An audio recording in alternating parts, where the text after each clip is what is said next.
welcome to another episode of InstaVision. I'm Glenn Reynolds. Our guest today is Walter Russell Mead. He teaches Foreign Affairs and Humanities at Bard College, and he's editor-at-large of The American Interest, where he has a blog that's a must-read called Via Media. Great to have you here, Walter. It's great to be back. Well, thanks. So on your blog, you recently said something kind of controversial. You said the GOP won't go anywhere until Republicans get out from under the Bush legacy. What do you mean by that? I mean that what the Democrats would love to do now for the next 20 years is do what they did after the Depression. And basically every time a Republican appeared, they'd say, Herbert Hoover, Herbert Hoover. And unfortunately, for a variety of reasons, the public has got this sense that the Bush presidency didn't work, was not a success, and Republicans need to figure out how they're going to talk about that. Yeah, so do you think the decision to go to war in Iraq was a mistake? Was that the big failure of the Bush presidency?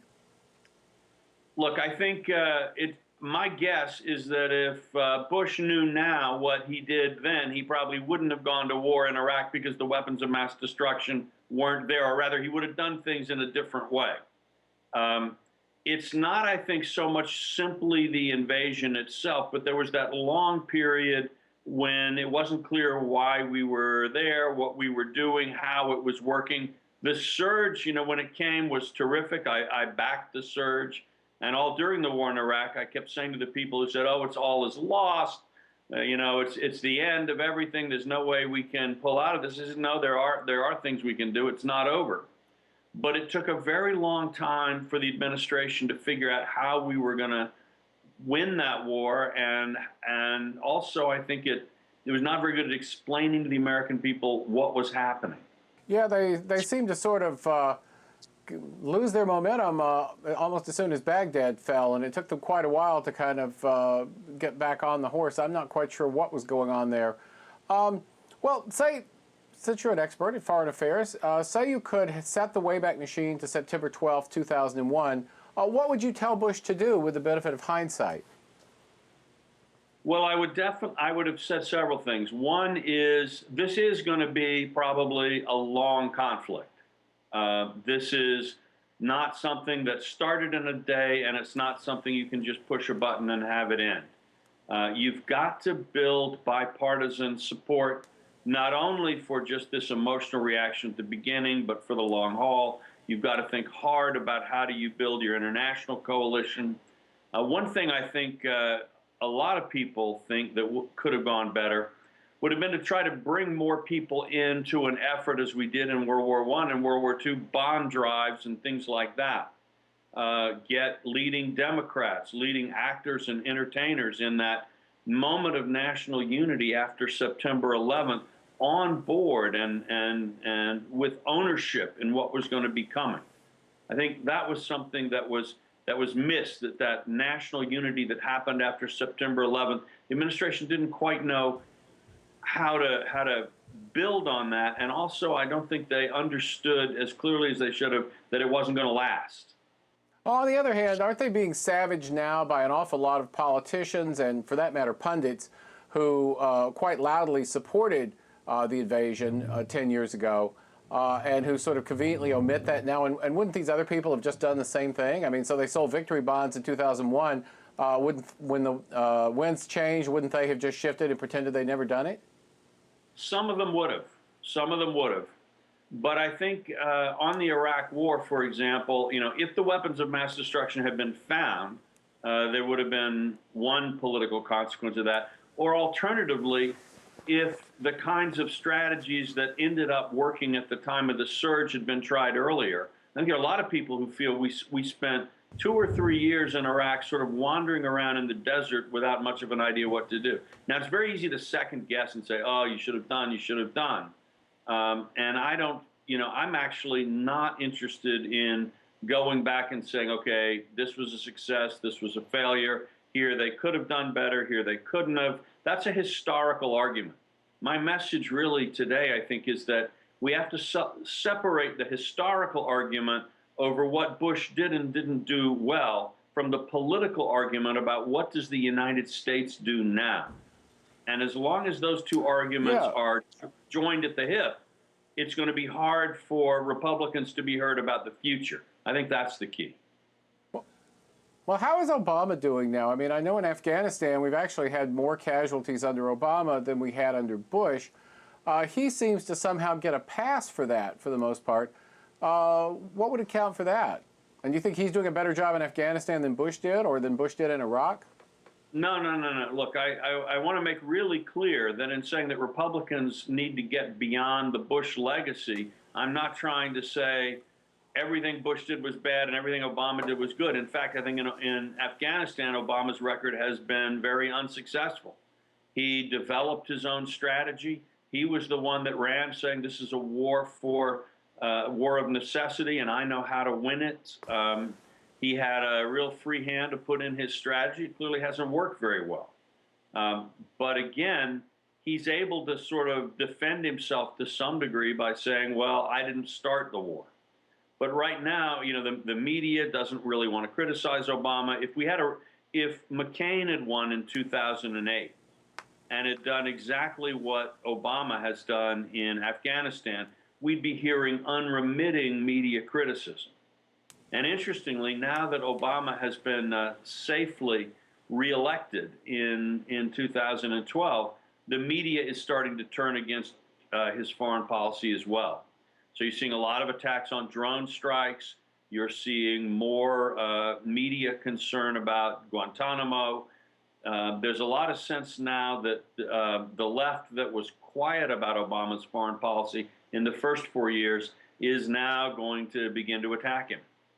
Well, you know, and I have to wonder, and I'll bet if we look down in the comments here a little while after this thing comes up, you'll see people saying that the media is really the difference, that in fact Bush's problems stemmed as much from the media as from anything else, that had Obama done the same thing, we'd be hearing people say, well, Iraq's fairly peaceful now, it was a big success, or just more likely just not talking about it and focusing on gay marriage or immigration or gun control instead, the way they're doing with Afghanistan.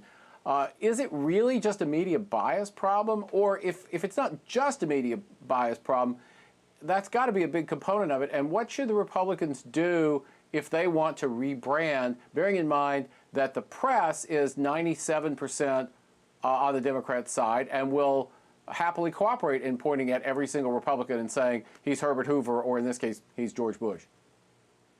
You're right. You know, it's clear that the media is very, very pro-democratic, and even within the Democratic Party, the media is very pro-left. And that is a real problem. It's not as much of a problem now, Glenn, as it was 10 or 15 years ago, largely due to people like you and others who are building new media channels. And there is more diversity in the media space than there used to be. But it remains a fact that Republicans face a headwind when it comes to the media. It's not going to, you can't wish it away. You know, you can't be like a baseball team saying the wind is blowing the wrong way. It isn't fair. Well, you know, that's a fact of life.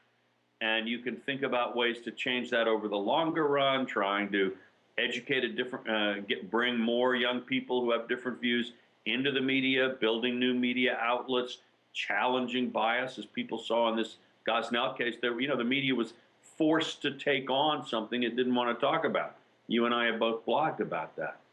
So change can come, but the reality is a Republican president, you know, as Rumsfeld said, you go to war with the army you've got, you go to the White House with the press you've got, and you got to plan realistically and think realistically about what that means. Well, you know, I mean, I think that's certainly true. But instead of saying the Wayback Machine for 2001, well, we've got the video machine right here. Tell the Republican leadership some concrete steps they should take. You know, nominate somebody who doesn't look like George W. Bush. You know, a woman, a black, somebody from the Northeast, so it's harder to connect the two. Adopt special policies. Have everybody, you know, cut off their forelocks and announce that they repudiate George W. Bush. I don't know what. Something ceremonial. What exactly should they do?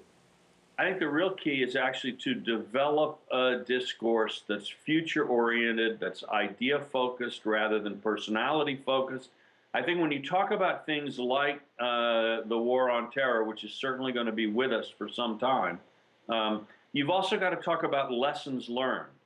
You know, you're not attacking somebody if you say that we've learned something since 2002 and 2003 about how to deal with this global challenge. I think you have to talk about that. You talk about how do you manage alliances in a long war. There are a lot of things that we can do better than we could do. So I think it would be a trap to get into this kind of defensive crouch, and every time somebody on the other side criticizes Bush, you have to say, oh, me too, me too. But at the same time, you have to have an approach to politics, an approach to policy that's clearly about the future.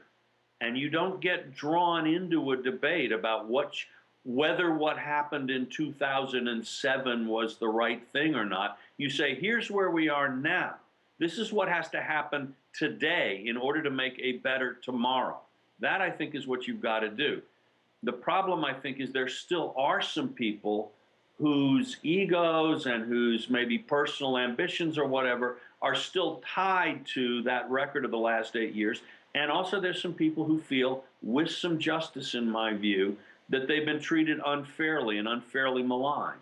But that needs to be a historical argument and a historical debate. It needs to be kept separate from the political debate over the future. You know, one of the things I find interesting is, and I thought this when I was reading your piece, is that Republicans have actually been more willing to criticize Bush as a big spender, even though, as this graphic shows, the deficit was actually narrowing through most of his second term, and if those trends had continued, we'd be doing pretty well now. So, you know, why do you think that is? Well, I think, you know, again, in terms of the public and the public perceptions of the Bush administration, the real problem is, you know, the crash at the end. It's a little bit like everything was going really well that night at Ford's Theater until the shot was fired.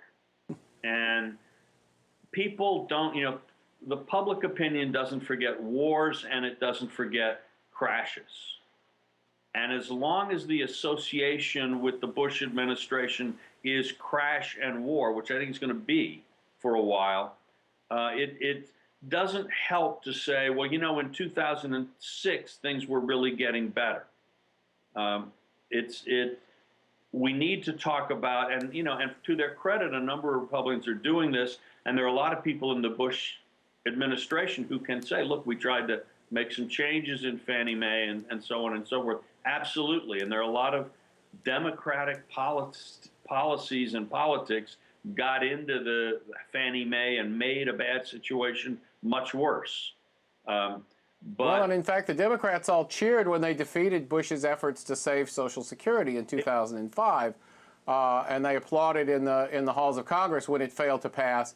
And that seems to not come up now when we talk about Social Security. Right. Well, again, you know, you look out there, the average American might be willing to accept a change in Social Security as a regrettable, necessary evil.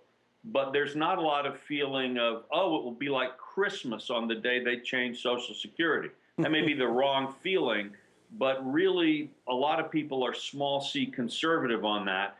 They might be willing, if forced to take some changes, do it, but they won't thank you necessarily for that. You know, it's like cutting your toddler's toenails. They may know that that needs to happen at some level, but they're not happy about it, and they don't say, oh, Mommy, thank you so much for doing it. That doesn't make the electorate sound that good. Well, last question. What advice would you offer to Obama? Oh, I think he's got a couple of big time bombs on his hands right now, I think.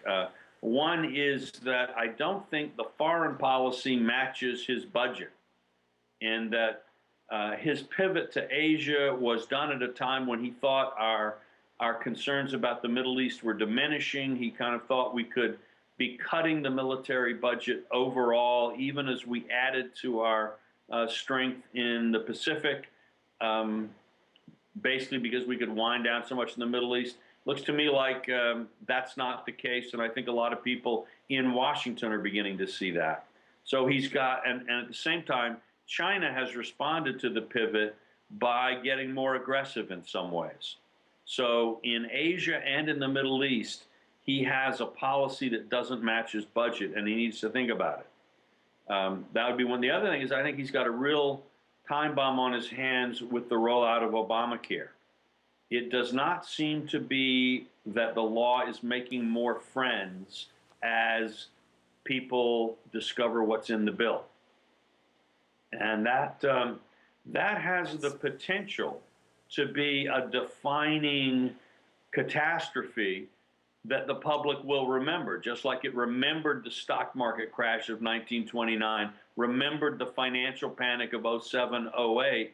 You know, if Obamacare turns out to be a big, huge, stinking mess, that is going to have a major impact on the way ordinary Americans think about a lot of policy issues.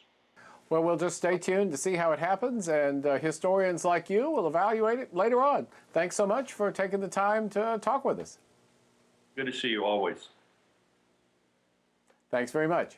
Walter Russell Mead teaches Foreign Affairs and Humanities at Bard College, and he's editor of The American Interest, where he has a blog called Via Media. It's a must-read. And we're glad you saw this as a must-view. We'll be back next week with more InstaVision. In the meantime, have fun on the internet. Thanks.